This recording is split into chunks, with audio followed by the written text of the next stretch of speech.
Full transparency, this is a brutal week to submit starting lineups, specifically with running backs, because of all the injuries, because of the bye weeks. I'm going to do my best here to go through and rank these top 40 running backs for us. Now, of course, is it going to be perfect? Far from it, but I'll try to help. Now, starting off tier 1, I have to take a massive L here where we ranked Kyren Williams as a tier 2 running back for 2 weeks straight.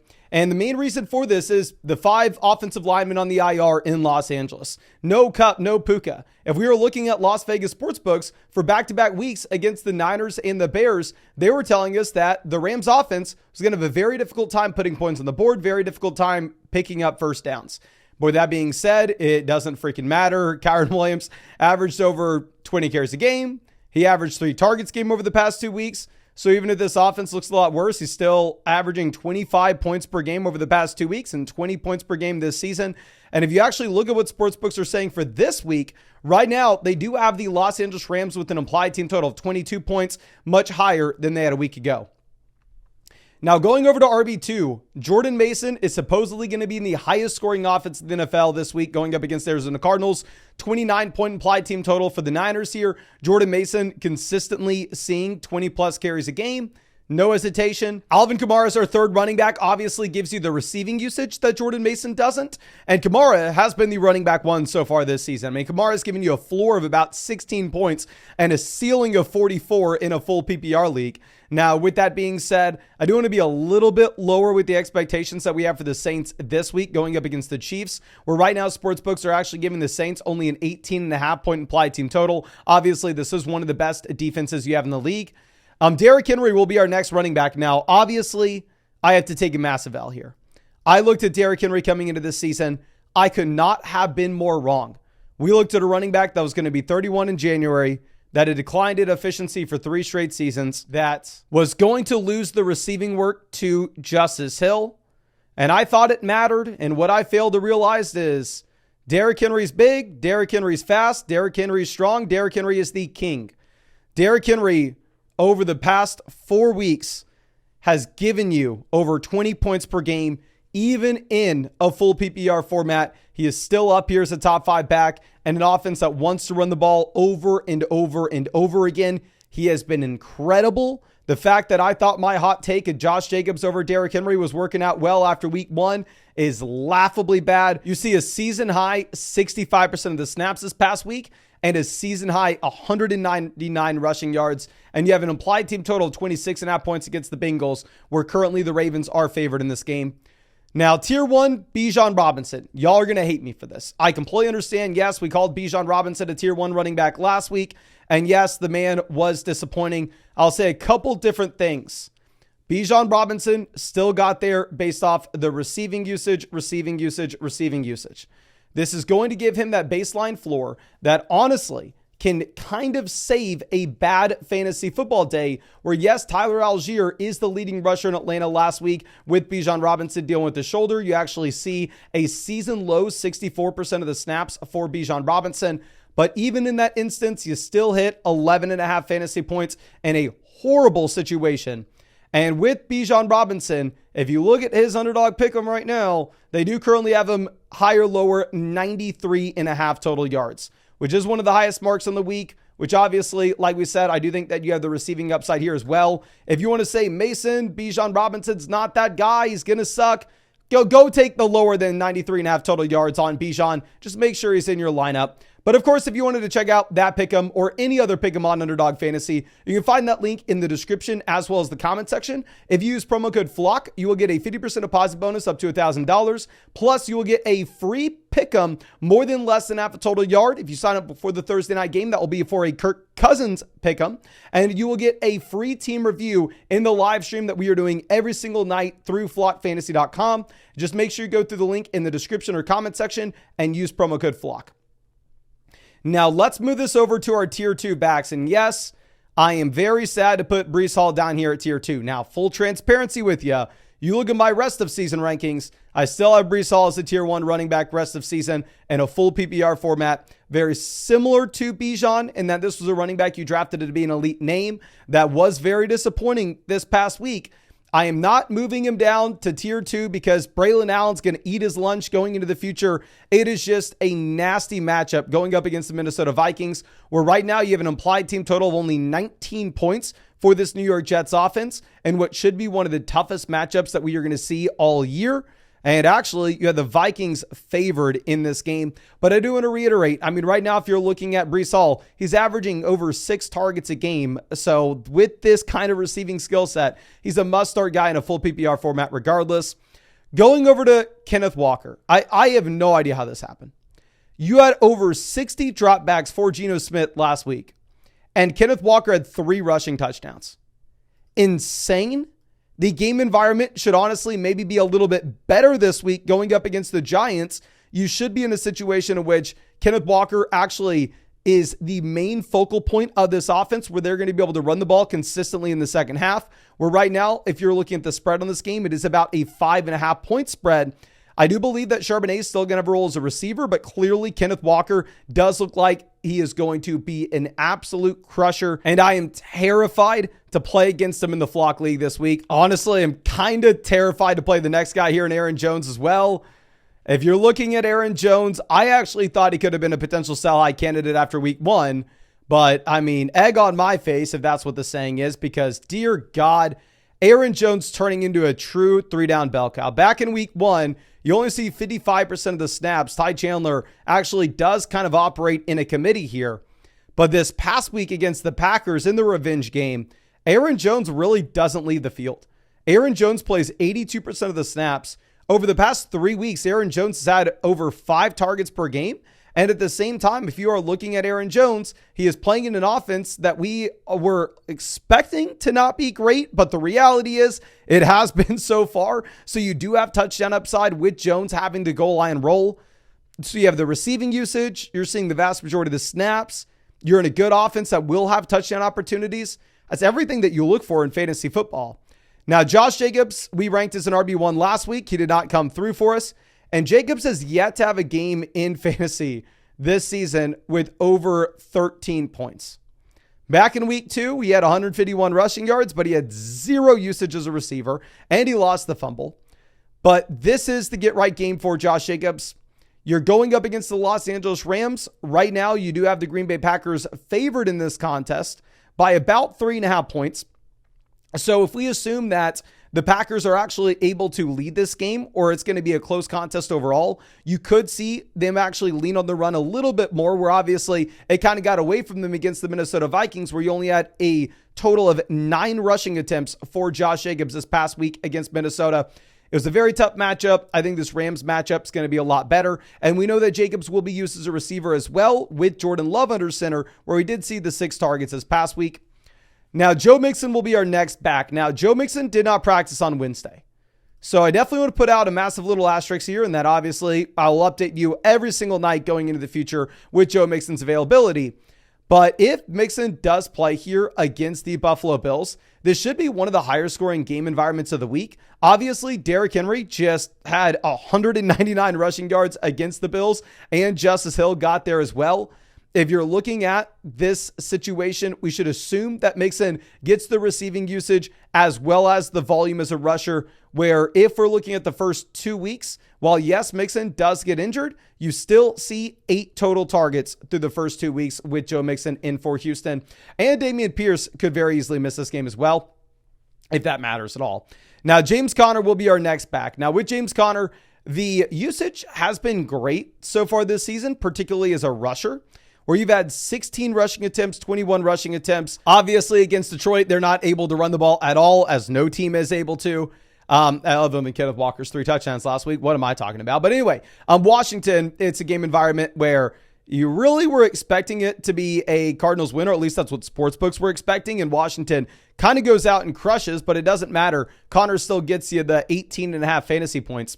This is going to be a very tough matchup going up against the Niners. Right now, you only have a 21.5 point implied team total for Arizona, whereas you're looking at 29 points for the Niners. So this should be a game where the Cardinals do fall behind. And honestly, the usage as a receiver has been a little concerning for James Conner this year. So to be honest with you, maybe James Conner should fall behind James Cook. I'm just maybe a little bit biased because I need James Conner to have a big week for the Flock League. But anyway, Looking at James Cook here, yeah, very disappointing this past week where Ty Johnson gets the rushing touchdown, and at the same time, the Bills offense just looks horrendous against Baltimore. You only get 5.5 fantasy points for James Cook. But, I mean, James Cook, after he crushed in weeks 2 and 3, didn't really move up my rankings. After he disappoints in week 4, he doesn't really move down my rankings because I still think we know who James Cook is. It's going to be a running back that you should expect anywhere from about 11 to 19 opportunities, depending on the week. It'll be a very high-scoring offense. He will have some usage as a receiver, and he will get occasionally vultured at the goal line. Because I'm a believer in this Bills offense, I do think that's good for high-end RB2 production. Obviously, this week where you're missing some of these top-end running backs, I think more so you're looking at low-end RB1 production. But regardless, I think you go ahead and you start James Cook, even if it was the disappointing week last one. Going over to Achane, we've had a long, storied past with Devon Achane so far this season. We probably lost 1,000 subscribers after recommending Devon Achane as that sell-high candidate in week 2, coming off the 30-point performance against Buffalo. As soon as you add the Tua injury, the following video, when we ranked Achane extremely low in our running back rankings, literally at running back 13, people are saying, I lost my mind, don't know what I'm doing anymore, blah, blah, blah, blah. And now I'm going to rank Achane at 13, and I can guarantee you can go to the comment section right now and read people screaming at me for ranking Devon Achane too high. The situation has not changed. It's a running back that's going to have heavy involvement as a receiver. This is a running back that is playing a career high 70+% of the snaps in Miami. And it's a very bad offense, as we knew it was the second that Tua went down based off what sportsbooks were putting out with their implied team total. Now, this week against the New England Patriots, this may be a better spot in that if you are looking at the spread of this game in particular, right now it's extremely close. You could very easily see the Miami Dolphins finally coming out here and winning a game with no Tua. They are currently favored in this game against the New England Patriots. And Achane has been sitting up here, like I said, with over 70% of this backfield snaps. Achane so far this season is sitting with about 6-ish targets per game as well. So you can get there as a receiver in a full PPR format. I know y'all screaming at me for having him too low after the Tua injury. You're probably going to be screaming at me for having him too high because I understand the Dolphins offense looks bad over the past few weeks. So let's go through and let's ignore projections into the future and assume that just whatever happened last week's 100% guaranteed to happen this week. But I will, of course, say everybody knows Etienne had a very bad week in week 4. Now going over to Chuba Hubbard. Hubbard is a running back that has not had a bad week in a very long time. Chuba Hubbard averaging about 24 points per game since Andy Dalton took over as the starting quarterback here for the Carolina Panthers. Chuba Hubbard looks phenomenal being used as a receiver, and he actually does crack over 70% of the snaps for the Carolina Panthers offense this past week against the Cincinnati Bengals. You get the rushing touchdown back-to-back weeks with over 100 total rushing yards. It is a very tough matchup against the Chicago Bears, where right now sportsbooks are actually projecting out this is going to be a lower scoring Panthers offense in comparison to what we've had over the past 2 weeks with projections. I do still believe that Chuba Hubbard's going to be a must-start running back based off the continued expansion of his role and the continued shrinkage of the Miles Sanders usage. And you have the very safe floor here with what you're getting as a receiver. So even if we are expecting that this Panthers offense does slide back just a bit, I do think that Chuba Hubbard is still that low-end RB1, high-end RB2. That is a must-start player in fantasy. Najee Harris will be here in our rankings next. With Najee Harris going up against a severely injured Dallas Cowboys defensive line, he has been very disappointing this season, of course. I mean, this is a running back that is yet to crack 14 fantasy points in a single game. Najee Harris is averaging about 10, 11 points per contest. And in what should have been a pretty good matchup last week, Najee Harris averaged 1.46 yards per carry. This is worse than what Devon Achane did last week. Horrible, horrible, horrible. Now, with that being said, over the past 2 weeks since you've had the Jalen Warren injury, Najee Harris has been averaging 5.5 targets a game. Going up against the Dallas Cowboys, you have an implied team total of 22 points, so sportsbooks are telling us that this is going to be an above-average offense. Najee Harris saw a season high with his snaps. He saw a season high with his targets with no Jalen Warren in this offense a week ago. So you have the expanded role in an offense that is improving in what shouldn't be the worst matchup in the world at all. We know this Dallas Cowboys rush defense has been garbage in pretty much every game but the Devin Singletary one. So I think Najee is a must-start running back yet again if you have no Jalen Warren. Now, Brian Robinson will be our next back. With Brian Robinson, he actually does miss practice on Wednesday, whereas Austin Eckler does play. We had Brian Robinson as a must-start running back last week in a great matchup against the Arizona Cardinals with no Austin Eckler. And yeah, I mean, he looked phenomenal. He had 21 rushing attempts. Could have been a much bigger day if freaking Jeremy McNichols didn't take a couple of rushing touchdowns. But Brian Robinson has been great all year. I mean, Robinson is sitting here averaging about 15 fantasy points per game. Going up against the Cleveland Browns, you do have an implied team total about 23.5 points. The only hesitation that I have with Brian Robinson, like I said, is Austin Eckler was at practice on Wednesday. Brian Robinson was not at practice on Wednesday. Of course, as we get additional injury news regarding this Washington backfield, there's a strong shot that I'm over there on flogfantasy.com updating the weekly rankings and moving Brian Robinson higher than he is in these. I just want to make sure that he's at practice on Thursday. And Travis Etienne will be our next guy at 17. So this Jacksonville Jaguars offense has been garbage. It's been horrendous. Going up against Indianapolis, you do have a 24-point implied team total, where right now sportsbooks are saying that this will be the best week that the Jacksonville Jaguars offense has had all season. Yes, the snaps were down for Etienne this past week. Tank Bigsby did look very good due to Travis Etienne getting a little banged up, having to miss some time at the beginning of the game. But the reality with this Etienne situation is, if we go through and look at the receiving usage, it's there. He's averaging about 4 targets per contest. I mean, you're averaging about 15 plus total opportunities. He hasn't been, the worst running back when it comes to the efficiency as a rusher. The efficiency as the receiver has been horrendous. I think some of this can be blamed on coaching staff. Some of this can be blamed on Trevor Lawrence. But ultimately, if you believe that this should be an above average offense this week, which I personally believe Las Vegas sportsbooks know what they're doing, I'm going to take the 15 plus opportunities in what should be an improving offense. Now, dropping down to our next tier, this is where things get extremely shaky. I can be pretty confident with the top 17 running backs that they need to be in your starting lineup. These other guys, dear God, let me know your opinion in the comments. Zach Moss will be our next back. If you look at Zach Moss, he sees a season low with his snap share this past week against the Carolina Panthers with only 60%. Now, with that being said, it's back-to-back extremely strong weeks for Zach Moss with 20 fantasy points, with 18 fantasy points. If you look at the receiving usage, it has been very consistent, where Moss is averaging almost 4 targets per game. Zach Moss is averaging 12 rushing attempts per game. So you should be penciling in about 15, 16 opportunities per game and what should be a very strong offense going into the future. This is going to be a really tough matchup against the Baltimore Ravens here. We just saw this Ravens defense go through and kind of shut down the Buffalo Bills. You do have a 24-point implied team total. The issue that I have with Moss in comparison to like Etienne is obviously Chase Brown. We'll talk about in just one second. DeAndre Swift will be our next back. I'm telling you right now, I'm starting DeAndre Swift in the Flock League. I have St. Brown on bye. I have Smith on bye. I have Ladd McConkey on bye. Double flex format. We are struggling with the injuries that we have on the team as well. I'm starting Swift coming off a game where we end up seeing a season high 16 carries, a season high 7 targets, but more importantly, we get the efficiency finally. To be honest with you, he was already averaging 15, 16 opportunities per game going into this past week.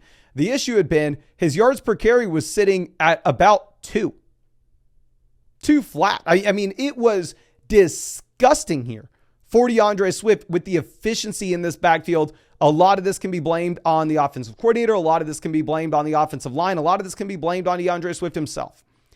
Now, this is a really good matchup going up against the Carolina Panthers. The Chicago Bears are actually pretty heavily favored in this game as well.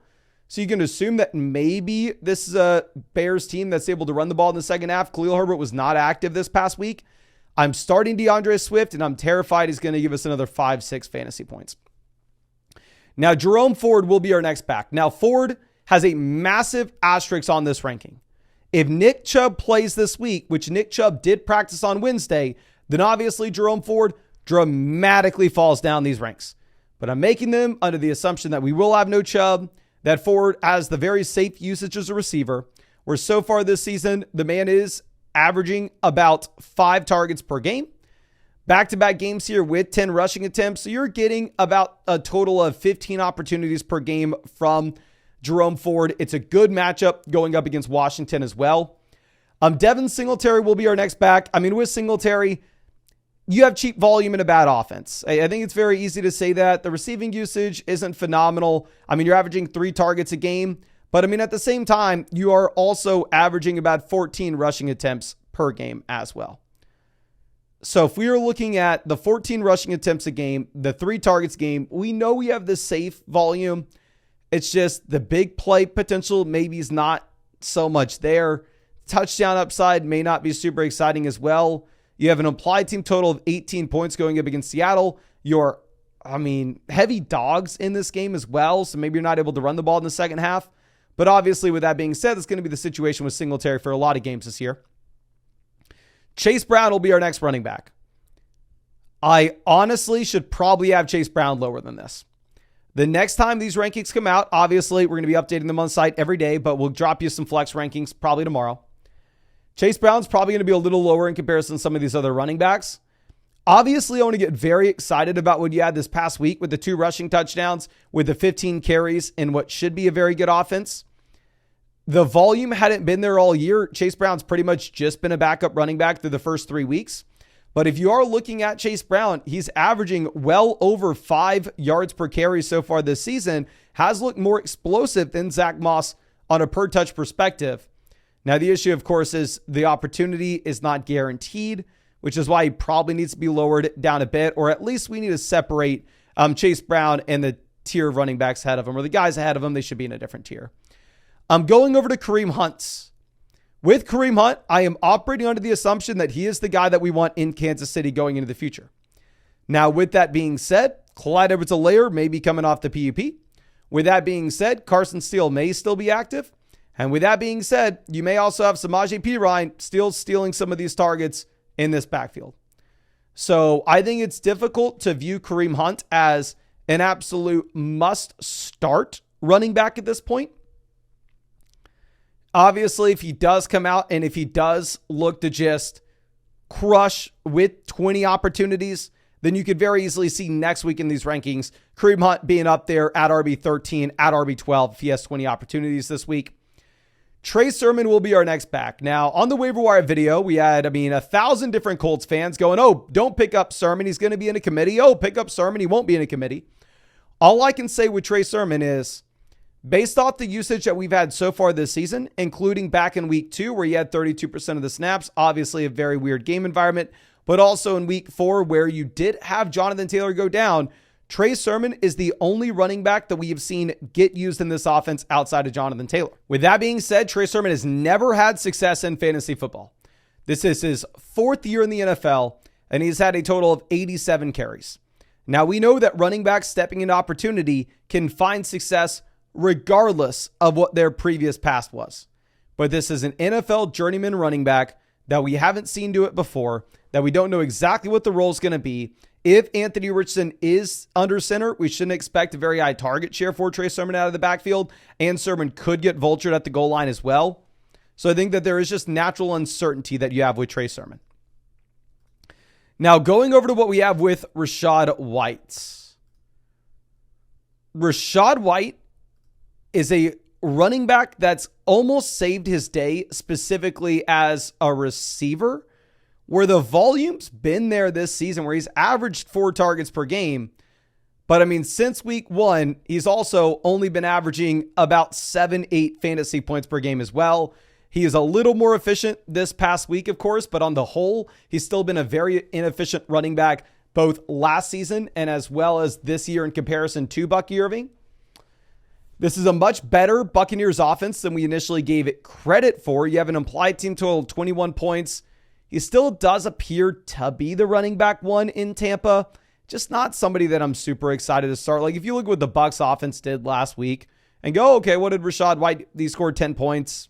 Like, it could be a little bit of a letdown spot against the Falcons. Going over to Rico Dowdle, it does appear that Dowdle is the RB1 for Dallas. Rico Dowdle does see a season high 11 rushing attempts against the Giants this past week. Rico Dowdle as well has seen some usage as a receiver, averaging about 3 targets per game. I do think he's the running back 1 for the Dallas Cowboys. Ezekiel Elliott's been almost completely phased out of this offense. The issue is it does look like it's a 3-man running back by committee. It's a very tough matchup that you have going up against the Pittsburgh Steelers as well. So even if Dowdle's the RB1, I don't know if we're excited about him in this environment. Going over to our next tier, I have to start Ramondre Stevenson because my team's currently in shambles. We're 3-1, but still in shambles. If I were you and you had a good team, if you played in a 10-team league, for the love of God, you don't start Ramondre. The reports coming out this week are exactly what we feared. We talked about this right after the game against the Niners, that they may be looking to switch to Antonio Gibson. And the reason we speculated this was not because the Antonio Gibson long receiving, the reason for this is 4 fumbles in 4 games. Ramondre has fumbled in every single game so far this year. So when I hear this coaching staff saying, oh yeah, it's definitely a possibility that we start Gibson, I take them for their word. Now, with that being said, if Ramondre were to have his usual role in this offense, it is a game that the Patriots have a shot to win. It's a game where they have a shot to be able to run the ball in the second half against the Miami Dolphins. So in theory, it's a decent matchup. I'm just very concerned to tell you to start Ramondre Stevenson and Antonio Gibson ends up being the starter based off the coaching staff remarks that we've had this week.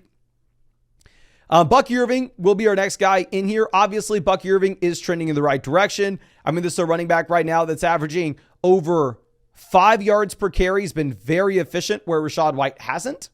But at the same time, if we are going to be looking at what we've had from the receiving usage, you've only had 2 targets a game. I mean, so far this year, you have 34 total receiving yards for Bucky Irving in Tampa. So Rachaad White's still getting the receiving usage. Now, Irving did see a career high in both rushing attempts as well as his snap rate this past week.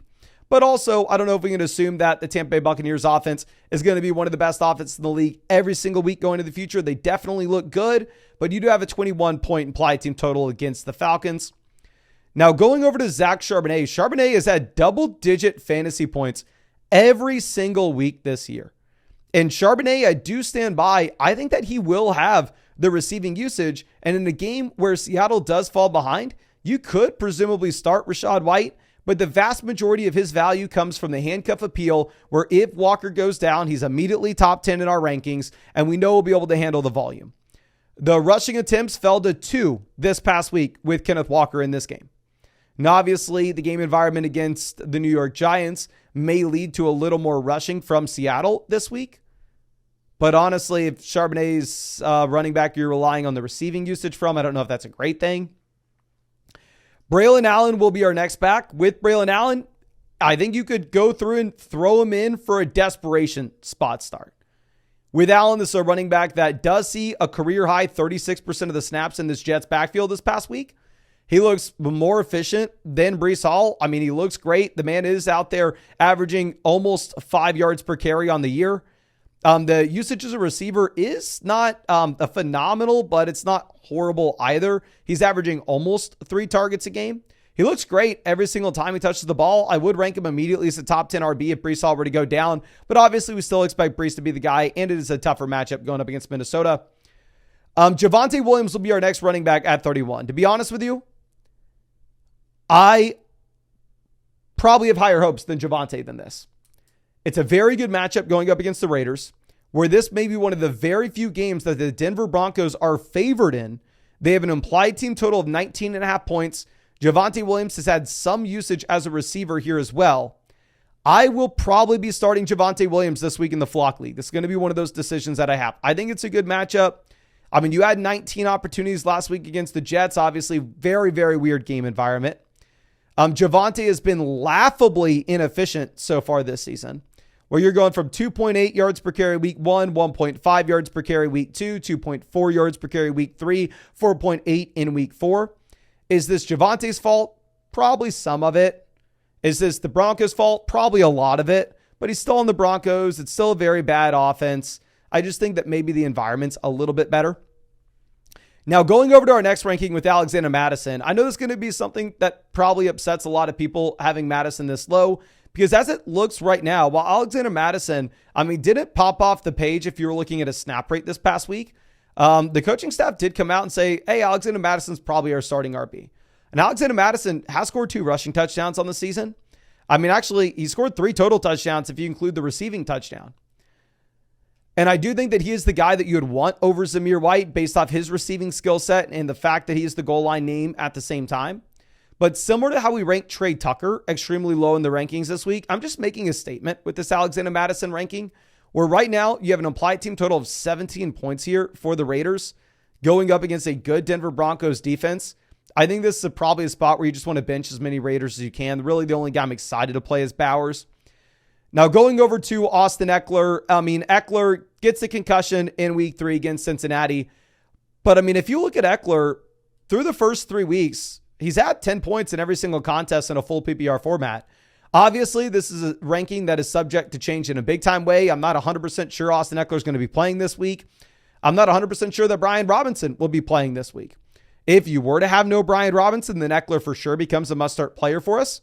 But if Brian Robinson is 100% good to go, then Eckler may come down. So a lot is subject to change. This will be one of those rankings that we are updating every single day on flockfantasy.com. And as well, we are looking to get out an updated rankings flex list for y'all. Now, our last little group of guys will have Antonio Gibson. With Gibson, for sure want to be rostering him based off this coaching staff saying that he may end up being the starting running back over Ramondre, but I'm not trusting it until I actually see it. Tyler Algier definitely looks to be a premium handcuff back. If you really wanted to go out there and start Algier, you can. The issue that I have with Tyler Algier in comparison to some of these other premium handcuff backs is where like Bucky Irving's averaging 3 targets a game. Tyler Algier is averaging less than 1 target a game. He has 3 targets this season. So I definitely think if Bijan were to go down, Algier absolutely crushes, but not somebody I want to start really ever. Roschon Johnson looks like he is the guy behind DeAndre Swift. Roschon would have the receiving upside if anything does occur to Swift. Khalil Herbert was not active this past week. Zamir White's not going to catch the ball. Sounds like he may have just been benched, and he's in what should be in one of the worst offenses in the league. Zamir White hasn't touched 7 points all season. Emmanuel Wilson will be our next guy here at 38. To be completely honest with you, Justice Hill should probably be at the top of this tier, or at least up ahead of Tyler Algier here. I'll make sure that we update that ranking on the site at the very minimum. Hopefully the editor didn't already make the tier list so we can get that up at 35.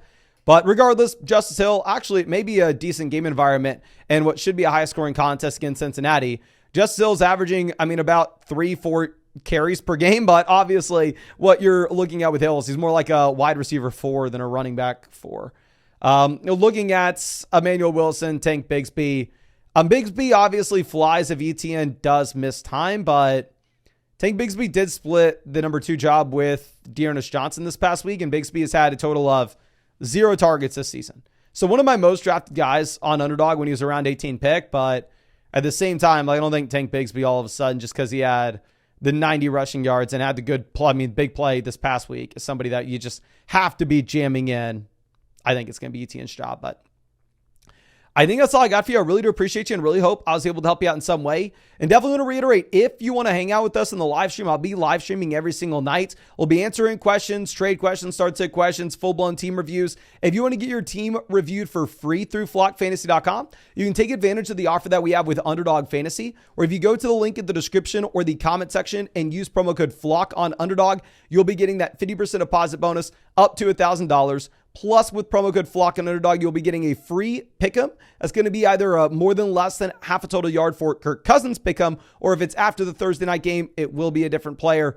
And yeah, just make sure you sign up to flockfantasy.com with the same email address as your Underdog email address. That way I'm able to go ahead, and that way I'm able to hook you up with that free team review voucher. But that's all I got for you. Really do appreciate you and really hope that I was able to help you out in some way with this video.